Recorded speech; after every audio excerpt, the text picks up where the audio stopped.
Hello, everyone, and welcome to our weekly world session.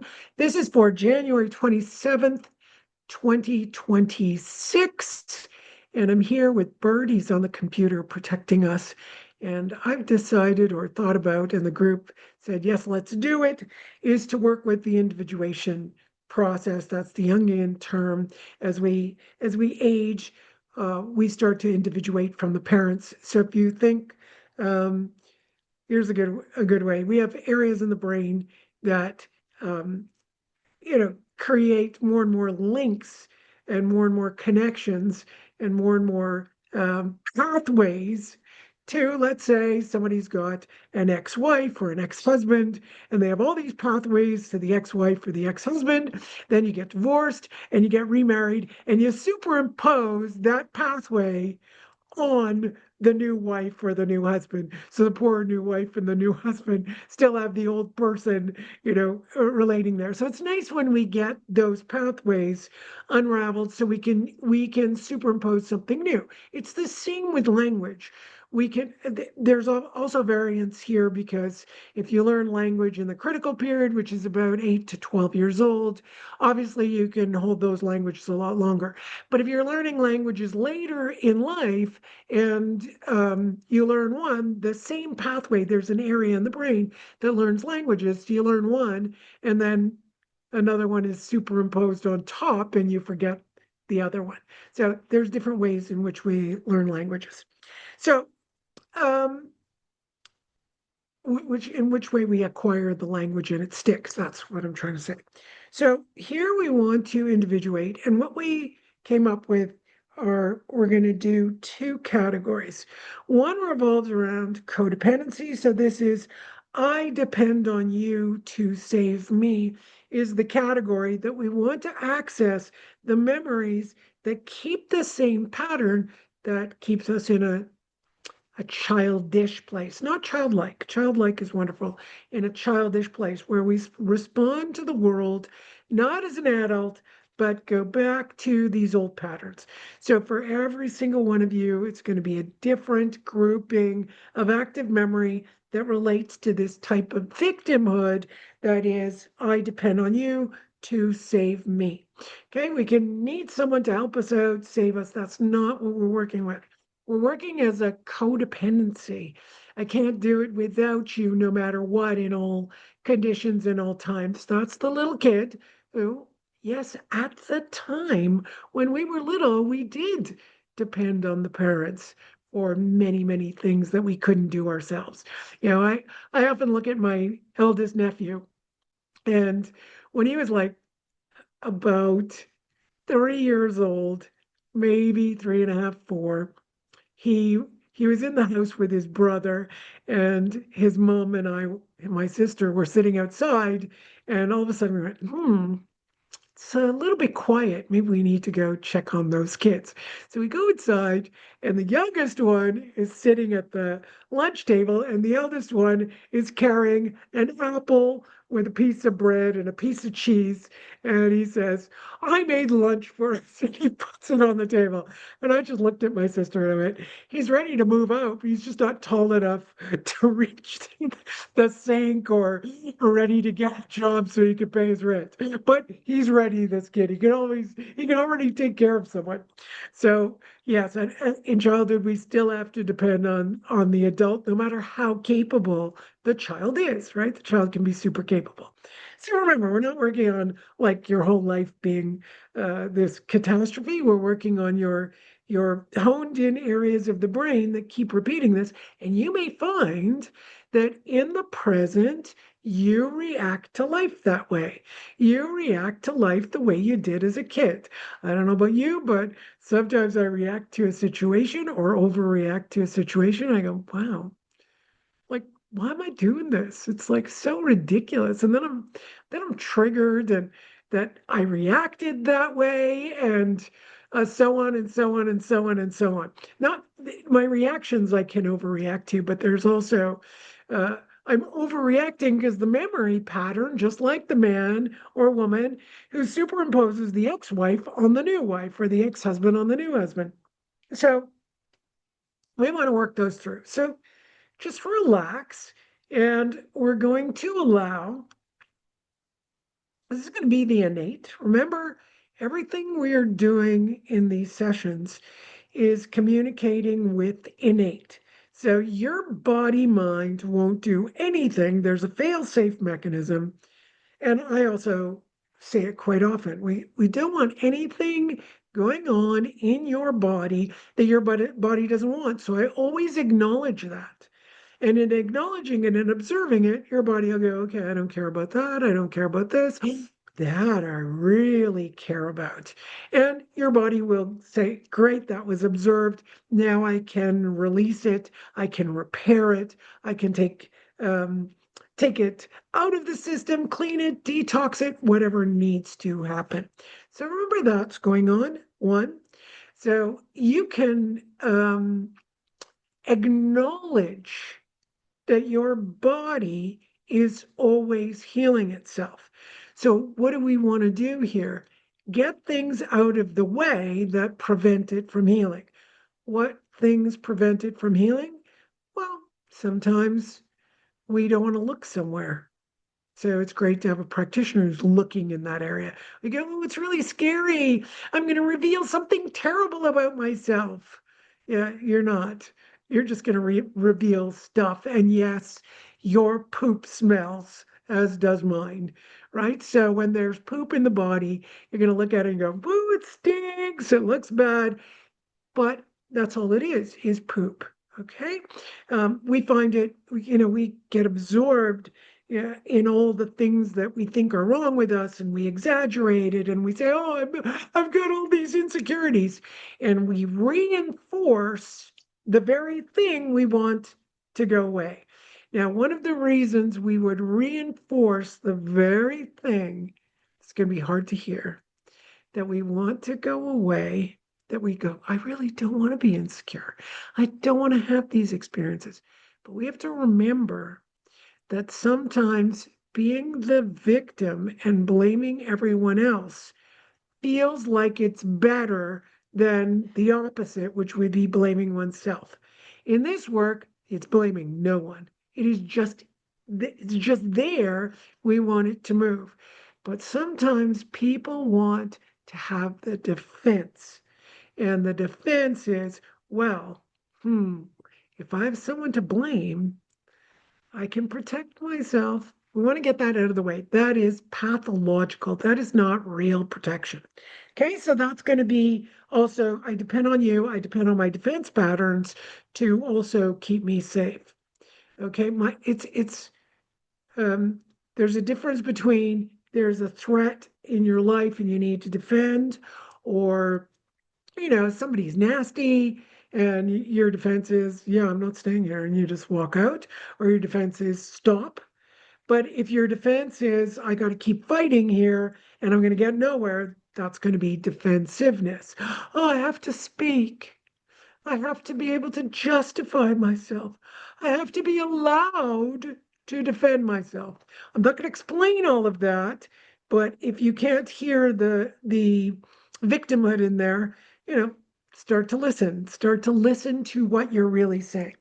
The second category we're going to work with is do unto others so I can get what I want. All right, so it's really a bastardization of do unto others as you would have done unto to you. It is really, I'm going to do unto you so I get something. All right, those things are very tricky, because the one I really, really am honing in on is if I try to manipulate how I speak and how I act, let's say with mom, dad, close friends, I keep modifying myself to ensure that they don't get angry, so I don't get punished or get upset or talked to in a way I don't like. I hope you can see that interaction. Does everyone see that in my group here? Is that cool? Yeah. Yeah, I hope it's good. All right. It's very simple but complex. It is, I am going to manipulate myself. I'm going to actually be dishonest. And those of us I can't vouch for every religion in the world, but I'm pretty certain that most religions are, if you lie, you're gonna be punished by lying. How do you know that? Well, go out and tell a bunch of white lies. Go start telling lies, and you will see that you get into trouble, right? Like, let's say was always very tricky for me. A lot of people, because they knew I did tarot and that I could predict the future quite well. I'm saying this now on here, and I'm like, don't call me for these predictions. Go to my Dose of Truth Tarot, and we'll do that there, but not here. And what would happen is, because I was quite popular in a particular area of Montreal, and people would stop me on the street and they would want to take me for a coffee or to lunch. It was not to befriend me, it was to ask me a lot of questions about what's going to happen and tell me about their relationship and when they're going to get married. And I had a lot of problems, that's 30 years ago, of saying no. I couldn't say no. I just couldn't say no to people. I had to learn. This job really taught me, say no. I would tell little white lies. Oh, no, I can't. I'm busy. Oh, well, if you're busy now, we can arrange after your appointment. And I'd be like, oh my God, what have I done? I told a white lie and I gave too many details, like, oh, I have to go somewhere. And they're like, well, I'll meet you after. And I'd be like, oh, no. So I definitely had to learn how to say no. So you can see that even those silly little lies, when it was very simple to say, no, I don't do that, were like, no, I don't want to. Something simple and polite instead of doing that. Um, you know, I ended up telling a little lie, and that lie, yeah, turned on me very, very often, very, very often. Just this avoidance was enough to throw me right back into something. So that's kind of what we're working with. Like, I didn't want to hurt anybody's feelings, and yet I'd prefer to know that you don't want to hang out with me than um than tell the little lie and say, yes, I'll hang out with you. And yeah, very complex things we go through.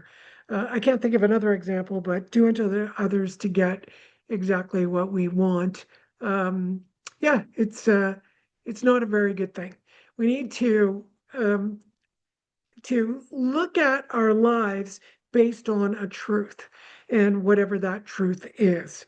So these are areas of the brain that have gotten so complex with, what is a white lie, what is a lie, all those different things. So let's just start the unraveling so we can individuate and become nice, strong people. So one of the things that I've always said to people, and then I watched Jordan Peterson say this, don't say things that make you weak. Say things that make you feel strong. How do I know that? Well, when people would ask me yes, no questions about the future, I just knew which one was strong.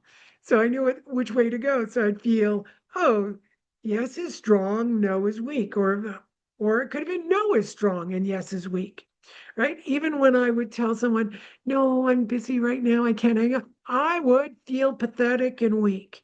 So, I needed to know right then and there. That's how I learned. Say things that make you feel strong. And even though you might feel bad about telling someone no, you'll notice if you find the right way to say it for you, you will feel stronger. And when you start making up the lie to make them feel better, you will feel weaker. I can guarantee you that. So that's something you can explore for yourself. So um, so you can encourage the brain areas to evaluate and dump the things it doesn't want. So I'm doing specific things as I see all of this. That's why you see me pausing, because I'm watching the brain and the individuation within the heart, the void, so we can get all this stuff to move. The last one is a big one. So this one is to individuate our traumas. Now, your body, mind, your innate might say, yeah, I'm ready to dump everything. Great for you. But for the rest of us, we might not be able to dump all the traumas, but we're beginning a pattern of dumping trauma. So, I had a trauma when I was 23 years old. It was not very nice at all. And I'm looking at that right now. It's come up for me in my head. I was like, oh, I thought this, as always, we always think everything's done and then there's still something left. So I'm like, okay, something's left in there. So that trauma, I'm just seeing it and it looks like it's got some tentacles to different areas. I'm using that as a patterning for all of us. I'm not using the event. I'm just using, okay, there's the trauma. It's got all these tentacles. And maybe it's something really old for you. Just allow your body mind to do it. If you're not aware of it, that's fine, but look out in your dreams. You might get messages around you that tell you these traumas are on their way out or they want your attention. Because remember, the traumatized part of you is like a little kid and it just wants to be hugged. And then it'll I was just thinking in Greek all of a sudden, it'll just melt away, right? So there's so many beautiful ways in which we can heal. So if your trauma has come up, good, just feel it. If it hasn't, just allow your body mind maybe to show you by feeling, by you might see things, you might hear things, you might smell things. Allow your body mind to release it. And if you don't see it, just really be in a place of quiet. Because you don't know, maybe you haven't had a really big trauma this lifetime, but they're there from the past lifetimes. They could be the lifetime of the soul of this body, or they can come from the star or the eighth chakra, which is past lives that we pick up that we need to regulate. So, however, this is working, you might just feel, hey, let that energy move. Wow, I got a lot of goosebumps through this session. I'm loving it. There's some new work I'm adding in here, which I eventually will share. But I'd really like to get like the areas that have, let's say, um, myelin sheath that is worn away and we want to develop a little myelin sheath or things in the body that have been affected by these traumas, we'd like to get some regrowth. Now, most of us have something, uh, as time goes by in life, like, hip deterioration, a joint deteriorates, a disc deteriorates in the spine, deterioration of the usage of all the areas of the brain, whatever. We just want to start rebuilding those things. So I've been working on different formulas with another gal and figuring out how we can get from 0 point um, to the morphogenic field and bring that into the area and get the blueprint as well to work with, reconstructing the area, especially with the etheric double of the area, right? So you got the in the etheric double, usually we see the first problem, right? So when in energy work, when you come to an energy healer and you've got a big problem, let's say you've already got a tumor, you've already got, your hips are gone or something's broken, uh, that's when we ultimately need Western medicine. Why? Well, that problem already appeared in your energy field. That already appeared in your morphogenic field. It already appeared in your etheric double. It was already there. Now, what did it happen developmentally? Is it something that you didn't face, right? So people who don't face things, oftentimes the consequence of the conflict that is unfocused on, unrealized, unwitnessed, unobserved, rejected, avoided, not looked at. Anything we do to not look at it, it will eventually manifest. So it's kind of the same thing as never getting a cold. A cold is something that allows the body to heal. I've said it 100 million times, but I find it so important to understand that the conflicts in the body are not sickness, though in Western medicine we call it sickness, but it's a conflict that the body is trying to resolve. From cancer to the common cold, the body is trying to resolve something. And if you don't resolve it, so hips are the consciousness of support. Hips are the consciousness of support. So in my life, I've gone through my life working like a crazy person, just working, working, working. Even one of my teachers made fun of me a little bit because I said, well, got to go back to work. She said, only you, Terryann, only you. Uh, it was just my expression of it. Now there are a lot of us who work, but in different ways. I worked because my fear of not supporting myself. There's one. I have many, many belief systems that are not totally conscious to me. Even when my teacher first told me, you are unsupported, I was like, what? I'm so loved by my family. Uh, and she's like, uh-huh, uh-huh. And I was like, wow, I didn't see it. Then when my hips were completely gone, I started saying, oh my God, I could start feeling the elements of right. I'm not feeling supported. It has nothing to do with what people do or don't do. It is my energy doesn't feel supported. Even though I said I did. But remember, your conscious mind is not what's going on in the subconscious. Hopefully that helps you discern what's going on and what people might say to you. I often ask people, what do you think about this? What's my greatest asset? What's my greatest flaw? And it's always helped me, as long as you find somebody who could be really honest with you about your greatest flaw. Yeah. If you can't find someone honest, it's not going to help at all. But when you find somebody who's going to be really honest with you, you're like, wow, that is so, so helpful. All right. So let's just get that going. You can think about whatever area you know about in your body that might be deteriorating, or just allow your brain to go to the areas it doesn't know about. And then there's also the etheric double where things show up before they show up in the body. Just be with it. Let's go. 3, 2, 1, and inhale. We're going to bring this formula right down into the body through the morphogenic field, and we want to download the blueprint. Just experience it. We're going to let event horizon happen wherever it needs to in the body mind, and allow all the junk that needs to individuate go out through the void. And you could just tap your head, your heart, and your belly. I'm tapping my hips, I'm tapping my knees, I'm tapping my thighs, and I'm tapping my back, because those are all the areas, my shoulders and underarm. These are areas and the back of my neck. So you can tap the areas you have difficulty, right? I always have this, I think my serratus posterior superiors cause of a lot of my issues. So, and you might even think about if you've got, because a lot of people have, a little bit of a disc slip, distortions in the disc. You can have spurs. You can have, just a little bit of turning. You can have a dehydration in the disc.